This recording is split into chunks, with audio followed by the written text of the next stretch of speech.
네, 오늘 하나님의 말씀은 잠언서 13장 13절에서 25절입니다. 잠언서 13장 13절에서 25절.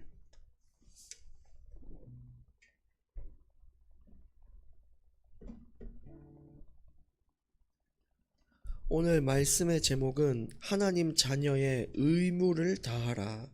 하나님 자녀의 의무를 다하라. 하나님의 자녀에게 있어서 하나님의 말씀을 듣고 실천하는 것이 하나님 자녀의 최고 의무입니다. 우리가 직장 다닐 때는 그 회사에 맞는 의무를 다 하다가 퇴사를 하게 되면은 그 의무로부터 자유함을 얻죠. 더 이상 그 의무를 지키지 않아도 되는 겁니다. 퇴사를 하거나 이렇게 사직서를 내면 그렇게 해도 되는 거죠.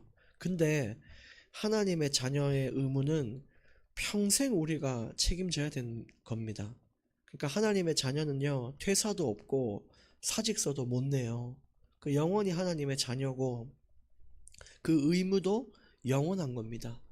그러니까 다시 말씀드리면 하나님 자녀가 하나님의 말씀에 따라 사는 것이 의무인데 그걸 평생 지켜야 된다 이거예요. 당연히 해야 된다 이거예요. 만일 누군가가 저는 말씀을 안 듣고 안 따를 건데요. 그냥 이제 제가 편한 대로 그렇게 인도받겠습니다. 그렇게 하면은 그게 직무유기가 되는 거예요.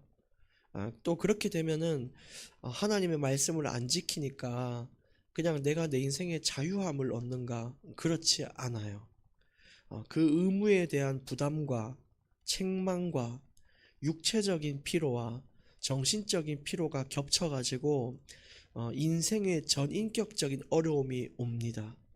그래서 하나님의 자녀는 결국은 말씀을 지키게 되는데 진짜 내가 자유함을 얻기 위해 그 말씀을 뒤로하고 내가 원하는 대로 살잖아요. 그럼 인생에요 엄청난 피로와 또 고통이 따르게 되는 것입니다. 그러므로 나는 예배 안 드리고 기도 안 하고 교훈과 책망 안 듣고 편하게 살아야 된다 라고 이제 자유롭게 생각하실 수는 있지만 결코 그게 자유가 아니라 영과 육이 병들어가는 과정이라는 것을 꼭 명심하십시오. 그러므로 하나님의 자녀의 의무를 직무유기하지 마시고 어차피 지키게 될 건데 오늘부터 지켜나가기를 우리가 힘쓰길 원합니다. 오늘 말씀 봅니다.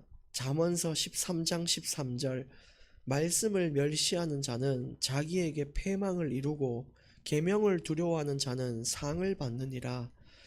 방금 서론에 언급했듯이 하나님의 말씀을 멸시하는 자는 패망을 이룬다. 여기서 패망은 히브리어로 예하벨이라고 하거든요. 이 말은 얽어매다, 묶다 이런 말이에요. 그러니까 하나님의 말씀에 우리가 얽혀 있고 묶여 있다 이 말입니다. 그렇게 되면 어떻게 되냐? 내가 그 말씀을 멸시한다고 해서 결코 자유로운 게 아니라는 거예요. 끝까지 말씀에 우리는 얽혀 있고 매여 있는 존재입니다. 그래서 결국은 지켜야 되는데 안 지키니까 엄청난 고생이 따른다라는 표현을 패망을 이룬다라고 이야기를 하고 있는 거예요. 그러나 계명을 두려워하는 자는 상을 받습니다. 그 말씀을 지키려고 의무를 다하는 자는 하나님의 상을 받게 됩니다. 14절 지혜 있는 자의 교훈은 생명의 샘이니 사망의 그물에서 벗어나게 하느니라. 지혜 있는 자의 교훈. 그러니까 우리가 지혜를 가진 자가 주변에 얼마나 계신지 모르겠지만 진짜 그런 사람들의 조언과 충고를 받게 되면 우리가 죽음의 길로 가다가도 생명의 길로 들어설 수 있다는 것입니다. 예를 들어 어떤 것을 결정할 때 나는 맞다고 생각하는데 주변에 이제 지혜 있는 자들, 그런 어떤 리더들, 이게 덕망이 있는 자들, 그런 사람들이 야 그거 이상한데 그거 안 하는 게 좋을 것 같은데 이렇게 얘기를 할 때는 진짜 한번 생각해 봐야 된다는 거예요. 지혜 있는 자들의 교훈을 여러분 멸시하시면 안 됩니다. 나중에 보니까 내가 그걸 선택했으면 범죄에 연루될 뻔하고 그런 경우가 많거든요. 그래서 뭐 보이스피싱에 가담해서 자기도 모르게 그런 아르바이트 하다가 걸려드는 사람들 많아요. 자기는 그냥 아르바이트라고 해서 했는데 알고 봤더니 보이스피싱 하는 거고, 아니면 마약을 운반한다거나 그런 경우가 있는데, 그런 그걸 결정하는 순간 벌써 돌이킬 수가 없게 되잖아요. 그러니까 이런 교훈 있는 자, 그러니까 지혜 있는 자의 교훈과 이런 하나님의 말씀을 가지고 우리가 지혜를 가지게 되면 죽어야 되는 길에 선 우리도 이제 그 길로 가지 않고 생명의 길로 갈 수 있다 이겁니다. 그래서 모든 우리 인생의 선택과 판단이 하나님의 지혜 안에서 이루어지면 우리가 그 실족하지 않고 바른 길을 가게 될 수 있어요. 이거는 큰 문제입니다. 사람이 살고 죽는 문제이기 때문에 지혜가 있냐 없냐는 살고 죽고의 문제입니다. 그래서 말씀을 늘 되새기고 생각해보고 적용해보고 떠올리고 묵상하고 이렇게 하는 게 결코 우리에게 고통이 아니에요. 왜냐? 우리를 살리는 길이기 때문에 그렇습니다. 과거에 대표적인 지혜의 문구가 있어요. 여러분 다 아시는 이야기인데 자녀들한테 부모님이 얘기하는 거예요. 야, 니들 모르는 사람이 과자 사준다 그러면 절대 따라가지 말라고. 이게 아무것도 아닌 것처럼 보이지만 이 한 문장이 어린이들의 유괴와 납치를 대폭 줄이는 역할을 했어요. 굉장히 지혜로운 말이잖아요. 사람들은 항상 유혹되는 말로 꼬드겨서 애를 데리고 가니까 아이들이 과자에 약하잖아요. 그러니까 야, 누가 모르는 사람이 과자를 사준다고 해도, 혹은 맛있는 거 사준다고 해도 따라가지 마라. 요게 다 요 세 가지의 요건이 충족되면은 좀 위험을 방지할 수 있는 그런 지혜의 요소들이 다 들어간 말인 거죠. 그러니까 우리 인생에도 그런 것들이 있어야 돼요. 어떠한 경우에는 이렇게 하면 안 된다. 따라가면 안 된다. 뭐 이런 사람은 가까이 하면 안 된다. 뭐 이런 것들 있잖아요. 그게 어디서 나오냐? 다 지혜에서 나오는 거예요. 15절. 선한 지혜는 은혜를 베푸나 사악한 자의 길은 험하니라. 그 선한 사람들은 은혜를 베푼다는 것이 친절과 호의를 베푸는 자들이 선한 사람이라는 거예요. 여러분, 우리가 이 땅에 살아갈 때는 대부분 강팍하게 살 때가 많아요. 왜냐? 이 세상 자체가 너무 험하고 강하게 살지 않으면 살아남을 수가 없잖아요. 이상한 사람들도 많죠. 너무 어려운 일들도 많죠. 그러니까 내 자신이 강해져야 되고, 나도 모르게 강팍해지고, 나도 모르게 입술에 거친 말을 담게 되고, 그렇게 투쟁하고 싸우고 막 그렇게 살아왔었어요. 근데 선한 사람들은 그렇게 살지 않고 온유한 자로 변화되는 게 선한 사람이에요. 아니, 그러면은 온유하면은 이 세상을 어떻게 이깁니까? 여러분, 하나님의 지혜가 있는 사람들은 그 지혜의 온유함으로 세상을 이길 수가 있습니다. 여러분, 부드러운 것이 강함을 이기는 거예요. 아무리 바위가 단단해도요, 이 물이, 부드러운 물이 계속 그 바위를 지나가면 바위가 뚫린다고 합니다. 그게 부드러움이 강함을 이기는 예인데 불가능한 일이 아니에요. 근데 성경에서는 그렇게 이길 수 있다라고 계속 이야기를 하는 겁니다. 그리고 여러분 잘 아시는 이야기도 있는데, 북풍과 태양의 내기에 대한 이야기 아시죠? 외투를 입은 사람의 그 외투를 어떻게 벗길까 북풍과 태양이 내기를 하는데, 북풍은 강한 바람으로써 그 외투를 벗기려고 했지만 오히려 그 외투 입은 사람은 더 강하게 그 외투를 잡은 거예요. 그래서 우리가 강한 말로써 어떤 사람을 바꾸려고 해도 그 사람은 더 오히려 고집 부려서 안 바꾸게 되는데, 태양은 따뜻한 햇살을 계속 내리쬐니까 이 사람이 더워서 외투를 스스로 벗는 거 있죠. 그것처럼 우리가 때로는 온유하게 따뜻하게 이렇게 사람들에게 다가갈 때 그 사람들의 고집이 꺾이고 변화되는 일이 일어납니다. 또 다른 말로서는 어른들의 강한 말보다 어린아이의 순수함이 사람을 바꿀 때가 많잖아요. 그런 것처럼 부드러움이 강함을 이기는 것들이 너무 많아요. 근데 선한 사람들은 그런 온유함으로 세상과 싸우는 게 아니라 그들을 변화시킬 수 있는 그런 온유함을 갖춘 거예요. 그게 지혜 가진 자가 가지고 있는 마땅한 겁니다. 제가 잠언서 15장 1절도 읽어드립니다. 유순한 대답은 분노를 쉬게 하여도 과격한 말은 노를 격동하느니라. 여기서도 말씀을 우리에게 주고 계시죠. 우리의 부드러운 대답과 그 온유한 것은 분노를 멈추게 한다. 이렇게 얘기되어 있어요. 그래서 사람을 대할 때, 세상을 대할 때, 우리 인생의 문제를 대할 때, 여러분 지금껏 너무 거칠게 강하게 싸워오셨다면 이제는 온유한 자로서 그 부드러움으로 이기는 그것을 한번 체험해 보시기를 바랍니다. 그래서 은혜를 베푸나 사악한 자의 길은 험하다라고 했거든요. 여기서 험하다가 애탄이라고 하는데 딱딱하고 거칠다 이거예요. 그래서 사악한 자는 이 마음과 행동이 강팍하고 사람들에게 상처를 주고 거칠게 가는 그게 사악한 자인데, 우리는 선한 자로서 살 것인가 사악한 자로 살 것인가, 여러분 결단이 필요합니다. 부드럽고 온유한 마음을 가져보시기를 바랍니다. 16절 무릇 슬기로운 자는 지식으로 행하거니와 미련한 자는 자기의 미련한 것을 나타내느니라. 슬기로운 자 그리고 미련한 자에 대한 이야기가 나옵니다. 예를 들어 회사에 갔는데 슬기로운 자는 어떤 업무를 잘 모르니까 이렇게 하는 거예요.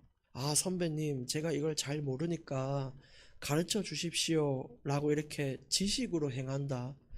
자기가 어떻게 하면 슬기롭게 대처할까를 아니까 물어보는 걸 택한다 이거예요. 몰라서 실수하는 것보다 물어보는 게 낫다라는 판단을 하는데, 미련한 자는 자기의 미련한 것을 나타낸대요. 그러니까는 이 사람은 어떻게 행동하냐? 모르니까 아무거나 해보는 거예요. 결국 실수가 나고 문제가 생겨서 큰 타격을 입게 되는 거죠. 몰라서 자기가 그냥 원하는 대로 결정을 해버린다 이거예요. 이게 미련한 자예요. 여러분, 하나님 앞에 우리는 어쩌면 늘 미련한 자일 수 있어요.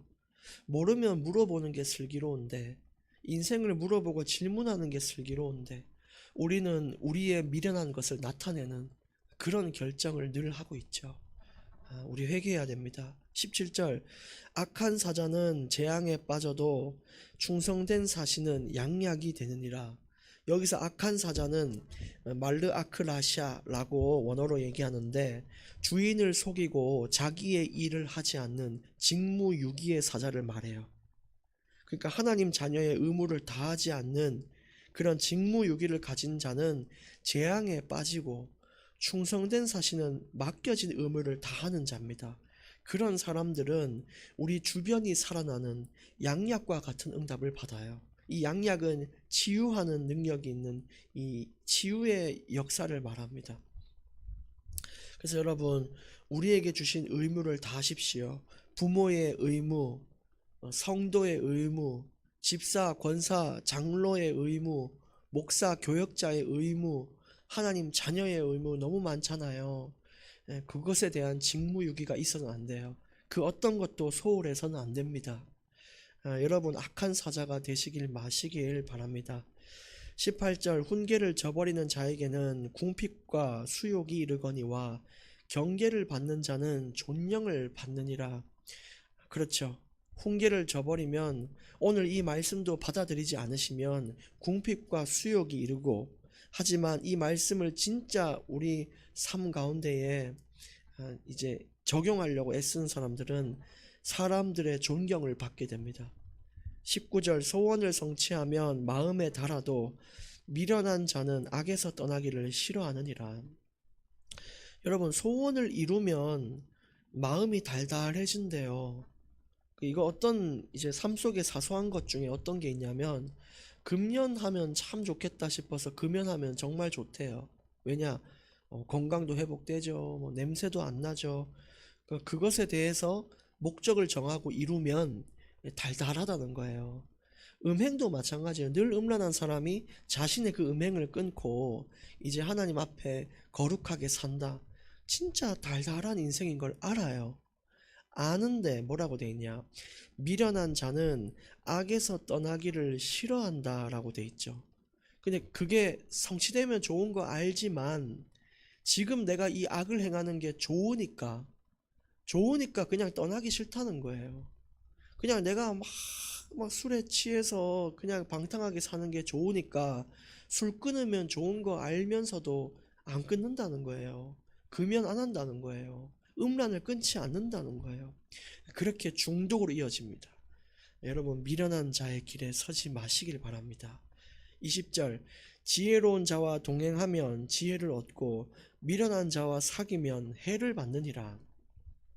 지혜로운 자와 동행하시길 바랍니다. 이 동행은 그냥 같이 있는 게 아니라 그 사람과 사귀고 식사하고 놀고 대화하는 모든 거예요. 이런 사람을 곁에 두고 가까이 하면 그 사람의 성품과 인격을 배우게 됩니다. 그 사람의 지혜를 배우게 돼요. 여러분, 나를 성장시킬 수 있는 사람을 가까이 하십시오. 정말 우리가 그걸 통해 많은 걸 얻게 되고 유익 갖게 됩니다. 그런데 미련한 자와 사귀면 해를 받는다 돼 있죠. 여러분, 만약에 A라는 사람이 예배자고 B라는 사람이 도박과 마약에 찌든 사람이다.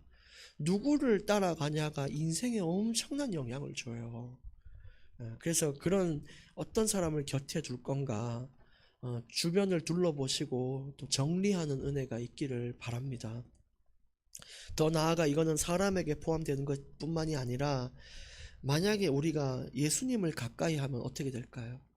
그 예수님의 인품, 예수님의 그 성품, 예수님의 그 지혜, 예수님의 그 규모와 수준을 배우게 돼요. 근데 예수님은 우리 눈에 보이거나 이렇게 만나서 악수하고 이럴 수 있는 분이 아니시잖아요. 그럼 어떻게 그분과 동행하고 사귈 수 있을까요? 바로 말씀을 묵상하고 또 기도하고 그분을 노래할 때예요. 여러분, 그렇게 돼서 예수님을 닮은 인생이 되시기를 바랍니다. 21절, 재앙은 죄인을 따르고 선한 보응은 의인에게 이르느니라. 그렇죠. 재앙은 죄인을 따라옵니다. 벗어날 수가 없어요. 아까 그랬죠. 얽혀 매이고 묶여 있습니다. 결코 벗어날 수가 없어요. 의인에게는 선한 상이 내린다. 22절, 선인은 그 산업을 자자손손에게 끼쳐도 죄인의 재물은 의인을 위하여 쌓이느니라. 그래서 죄인들은 돈이 목적이어서 막 이렇게 돈 모으려고 사는데 그게 헛된 삶이라는 겁니다. 그러나 하나님 안에서 기뻐하면서 그 안에서 생계를 가지고 이렇게 경제의 응답을 받는 사람들은 영원히 응답을 받는데 그 믿음까지도 자자손손 대대로 물려진다는 거예요. 여러분, 물질적인 것만 물려준 사람이 있고 그 믿음을 물려준 사람이 있는데 어떤 것이 우리 후대를 살리는 걸까요? 우리의 경제, 우리의 유산, 우리의 그 돈을 물려주는 것은 얼마 못 갑니다. 그러나 우리의 믿음과 신앙을 물려주는 것이 우리 후대를 살리는 길임을 여러분 아실 거예요. 사사기에서는 그것이 잘 계승되지 않았기 때문에 문제가 왔어요.